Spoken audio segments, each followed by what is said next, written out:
Alô, turminha, dando continuidade ao nosso estudo da geometria espacial, nós vamos falar agora dos corpos redondos. Só recapitulando, né? Até o nosso último vídeo nós falamos dos sólidos poliédricos, ou também chamado de sólidos platônicos, que foram aqueles sólidos cujas faces são polígonos. Agora a gente vai começar a estudar outros tipos de sólidos, cujas faces, ou pelo menos algumas faces, eles não são polígonos, eles são superfícies arredondadas. É o que nós chamamos de corpos redondos. Tá, gente? Existem diversos corpos redondos. Eu posso imaginar diversos tipos de corpos redondos. Por exemplo, essa figura aqui é um corpo redondo. Só que esse corpo redondo aqui a gente não estuda no ensino médio. Tá? A gente estuda no ensino médio especificamente 3 corpos redondos. O cilindro, o cone e a esfera. E é isso que a gente vai trazer para vocês agora, tá, gente? O primeiro corpo redondo que a gente vai começar a estudar é o que nós chamamos de cilindro. O que é o cilindro? O cilindro nada mais, nada menos é que um corpo redondo, tá? Um sólido geométrico formado por duas faces, né, circulares paralelas. Eu também gosto de definir o cilindro como sólido de revolução, então eu quero até abrir um parêntese aí e falar que todos os 3 corpos redondos que nós estudamos também são chamados de sólidos de revolução.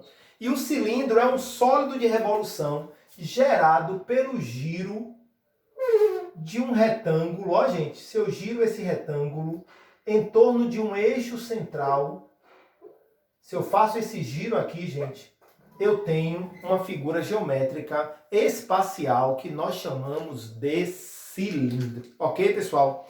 E pensando em cilindro, nós temos logo que identificar 2 elementos, que é a altura do cilindro, que a gente vai chamar de H, a altura do cilindro, que é essa linha imaginária que vai, né? Como as bases circulares são paralelas, essa altura imaginária que vai de uma base à outra, formando 90 graus com as bases, é o que nós chamamos de altura, e o raio da base, que a gente vai chamar de R. Então esses são os 2 elementos importantíssimos que a gente tem que identificar no cilindro, especificamente nesse corpo redondo que nós chamamos de cilindro.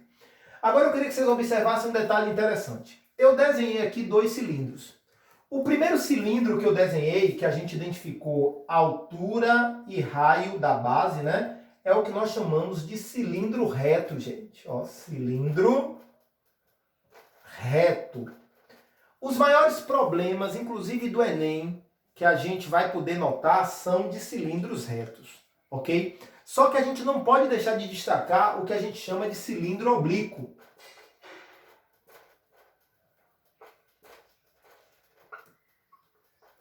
O cilindro oblíquo, gente, a gente vai identificar novamente raio da base, ó. Agora, a altura do cilindro oblíquo, ele fica do lado de fora aqui, tá, gente? A altura, gente, vamos pensar em altura sempre como distância do maior ponto ao menor ponto, né? Ao ponto zero da figura. Então, gente, nós temos o cilindro reto e o cilindro oblíquo, ok, gente? Então, vamos lá. Para a gente pensar em fórmulas, vamos pensar nas áreas e nos volumes. Pensando em área, eu peguei um cilindro e fiz a planificação dele. É como se eu tivesse cortado aqui, cortado as bases, colocado aqui. Então eu vou ter aqui raio, vou ter aqui raio e vou ter aqui, ó, a minha altura. Então, a princípio, eu vou pensar logo, ó, na área da base. Gente, a área da base é a área do círculo, né? Então a área do círculo vai ser π vezes o raio ao quadrado. Aqui está a área da base, ó. πr ao quadrado. A área lateral, gente, que a gente vai chamar de AL, eu queria que vocês observassem, a área lateral é essa área aqui, que é a área de um grande retângulo, né? Cuja altura vai ser a própria altura do cilindro, H. Agora a base desse retângulo vai ser o comprimento dessa circunferência. Vocês lembram aí, gente, quando a gente calculou a área lateral de um prisma, tá lembrado que eu falei que a área lateral era perímetro da base vezes altura? Por que perímetro da base? Porque exatamente esse grande retângulo que tem lá também no prisma, tá? é composto do perímetro da base. E aqui também a gente pode dizer que isso aqui é o perímetro da base, só que o perímetro da base é o comprimento da circunferência. Vamos lembrar aqui? Comprimento da circunferência é 2π vezes r. Logo, a área lateral vai ser o comprimento vezes a altura, então 2πr vezes h. Ok, gente? E falta agora a área total. Vamos lembrar aqui? A área total vai ser a área lateral mais 2 vezes a área da base. Ou seja, gente, a minha área total vai ser a área lateral, que é 2πrh mais 2πr ao quadrado. Vocês estão notando, pessoal, que eu posso botar 2πr em evidência? Então eu posso dizer que a minha área total é 2πr que multiplica h mais r. Ok, gente? Essa é a minha área total. A área total, 2πr que multiplica h mais r. Só recapitulando, área da base, área do círculo, πr ao quadrado, área lateral, 2πrh e área total, 2πrh mais r. E o volume, gente, o volume vai continuar sendo a área da base vezes a altura. Mas quem é a área da base? πr ao quadrado. Quem é a altura? h. Então, o meu volume vai ser πr ao quadrado vezes h. Essa é a fórmula que calcula o volume do cilindro. Ok, pessoal? Certinho?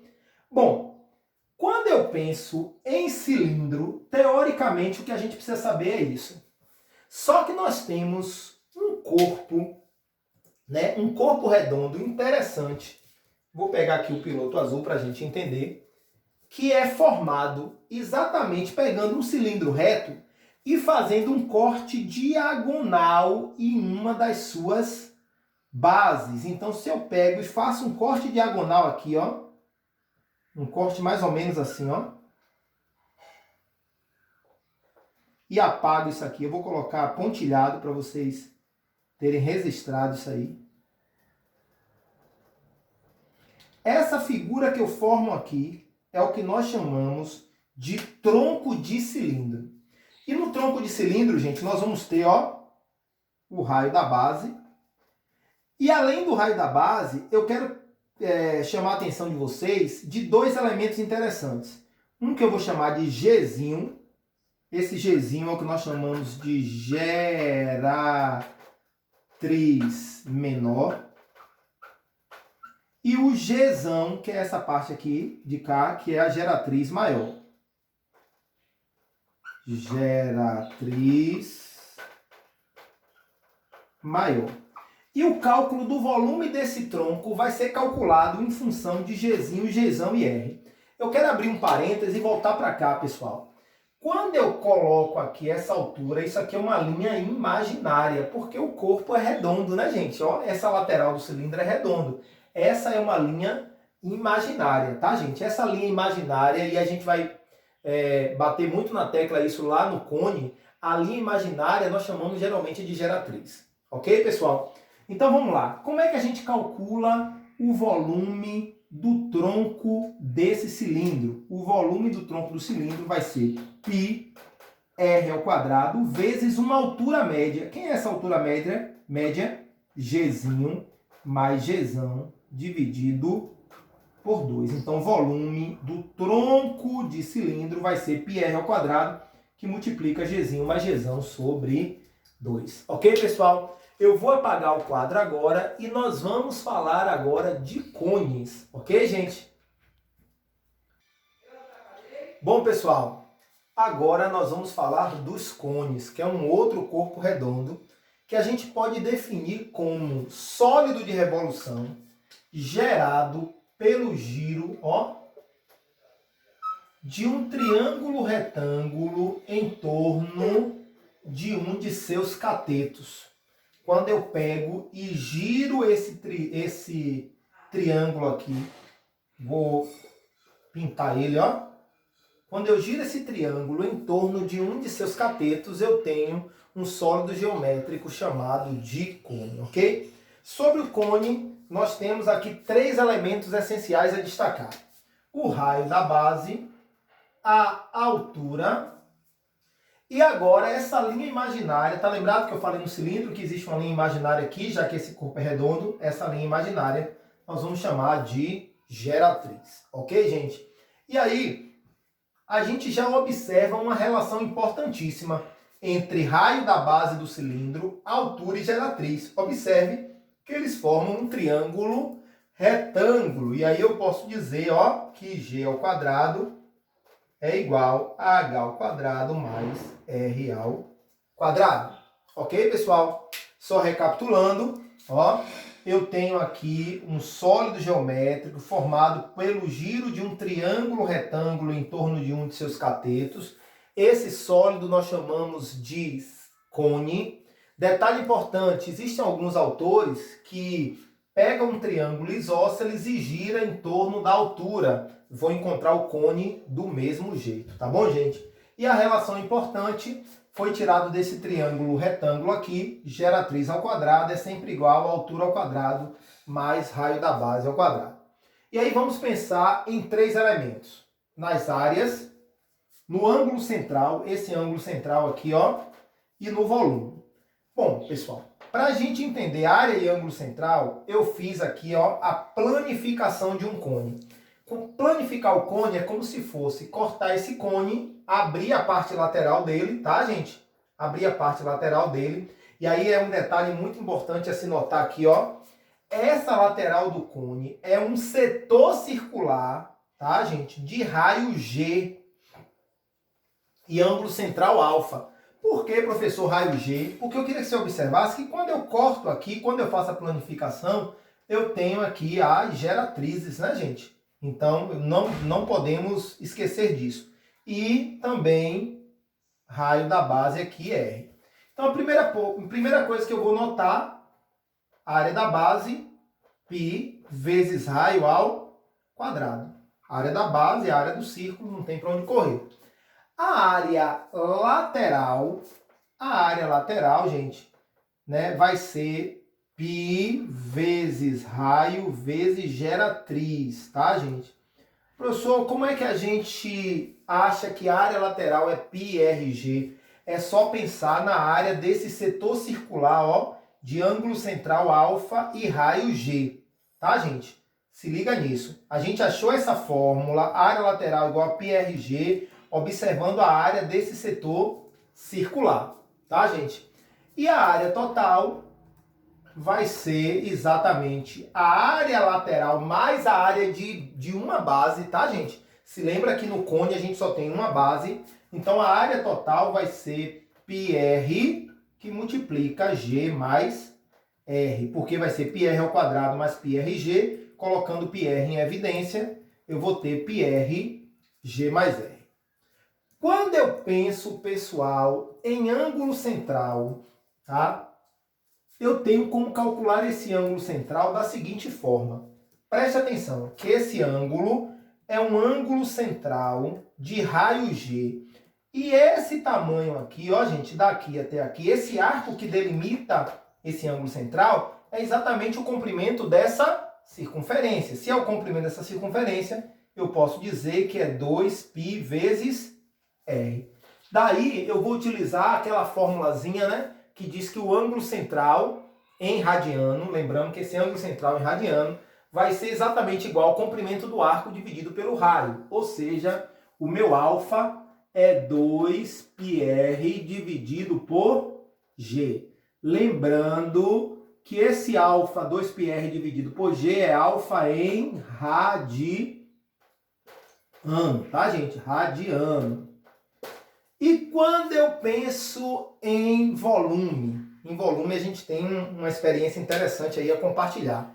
Se eu faço, da mesma maneira que eu falei do prisma e da pirâmide, eu posso fazer a mesma coisa para aqui o cone e o cilindro.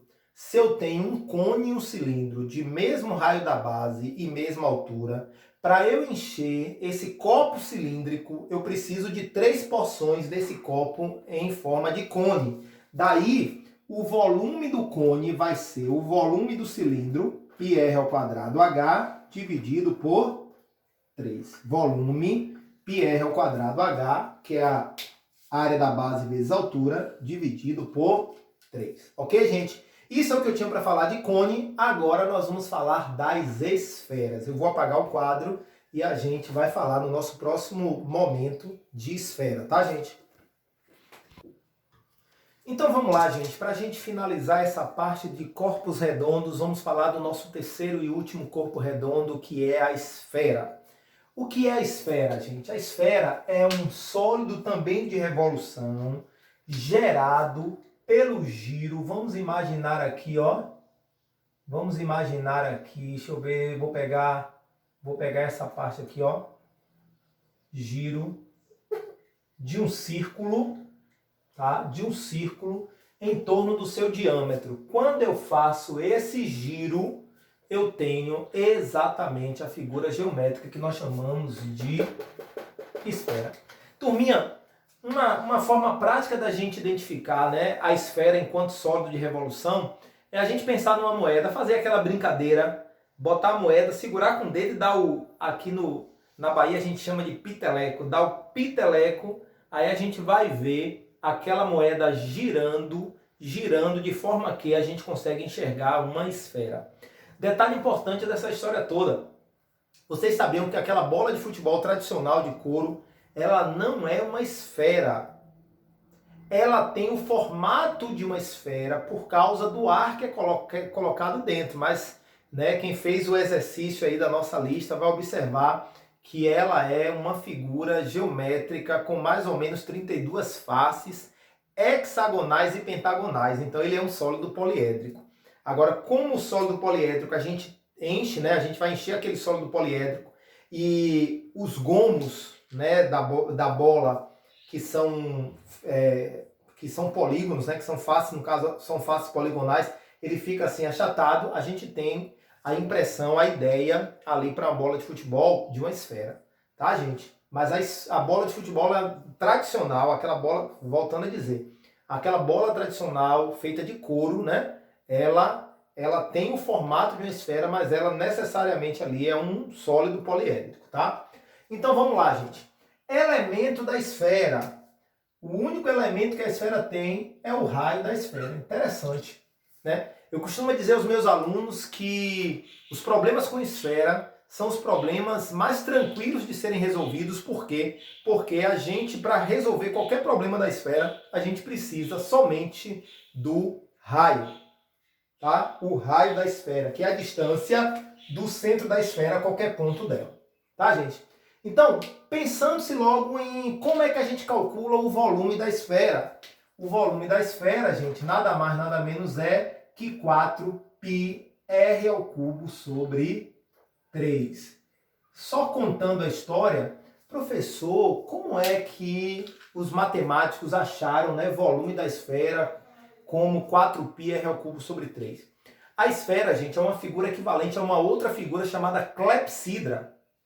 E aí eu peço que vocês pesquisem e observem lá. Como é volume equivalente ao volume da clepsidra, automaticamente o volume da esfera é o volume da clepsidra e aí a gente encontra volume igual a 4πr ao cubo sobre 3. Tá, gente? Bom, isso é o volume da esfera. E a área da superfície esférica, né? Só para vocês entenderem, calcular a área da superfície esférica, gente, é calcular exatamente a área de um papel que perfeitamente enrolaria essa esfera, tá? Aí a gente fez aqui uma ilustração, geralmente é feito essa ilustração assim, não muito real, né, gente? Mas a ilustração de uma esfera planificada é como se a gente descascasse, né, uma laranja, né, em cruz, e aí a gente tirasse a casca nesse formato. Tá, gente? Então, aqui é uma representação grosseira, por sinal, né? Uma representação grosseira da planificação da esfera, para a gente determinar a área da superfície esférica. E a área da superfície esférica, essa área vai ser calculada como 4πr ao quadrado. Então, só recapitulando, volume da esfera 4πr ao cubo sobre 3, a gente não vai poder esquecer, e área da superfície esférica 4πr ao quadrado. Ok, gente? Tranquilo até aí? Ótimo. Agora, pessoal, Quando a gente pensa em esfera, a gente pensa exatamente no sólido completo. E se a gente fosse estudar uma parte de uma esfera, né? Como se eu pegasse aqui, né? Essa figura aqui, lembra o quê? Fiz essa parte de verde e essa parte de vermelho exatamente para vocês lembrarem de uma melancia. Então vamos imaginar que a gente está tirando uma talhada de melancia. Aqui na Bahia também a gente chama de talhada de melancia.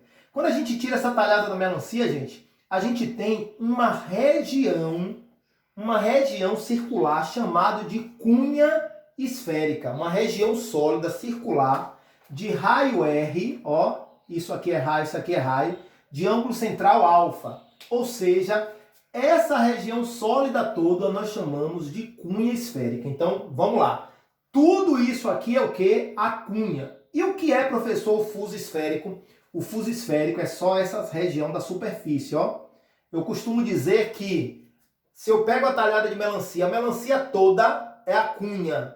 E a casca da melancia é o fuso. Tá, gente? Então, só para a gente entender, a cunha esférica é esse sólido todo.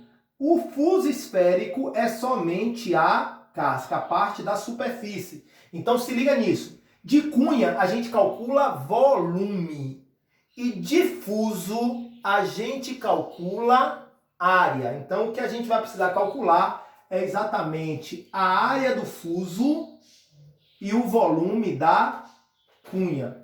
Para a gente pensar em área do fuso e volume da cunha, é só pensar que esse ângulo central é uma parte de 360, né, gente? Então, ó, a área do fuso vai ser alfa sobre 360, que multiplica a área total, que vai ser quem? 4π. Vou até apagar aqui, gente, para ficar essas áreas mais bonitinhas. 4π r ao quadrado. Se você parar para observar, dá para simplificar esse 4 com esse 360. Então, a área do fuso vai ser π r ao quadrado alfa sobre 90. Ó, π r ao quadrado alfa. Deixa eu botar isso aqui um pouquinho mais para cima. Alfa sobre 360. Então, vai ficar 4π r ao quadrado alfa sobre 90. Lembrando que nesse caso aqui, ó, gente, o alfa está em graus, tá, gente? E fazendo a mesma coisa para o volume, eu estou ajeitando aqui, pessoal, para caber tudo aqui, tá?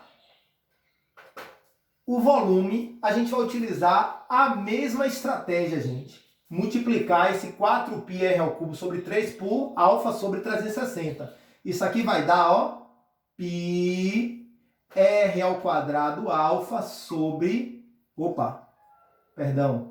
π r ao cubo alfa sobre 270, tá, gente? Π r ao cubo alfa sobre 270, esse é o volume da cunha. Então, só recapitulando.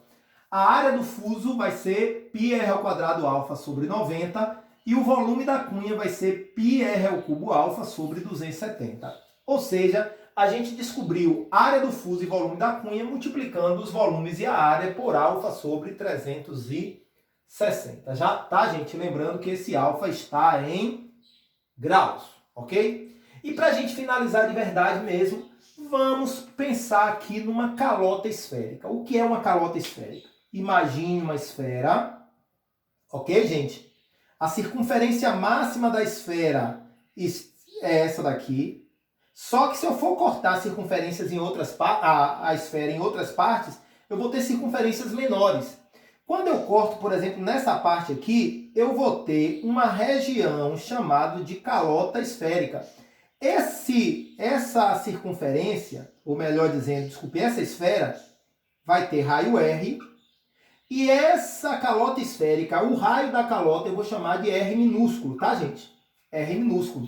E aí, pessoal, eu vou ter também a distância entre o centro da base da calota, né, de raio Rzinho, e o centro da esfera. Essa distância eu vou chamar de D.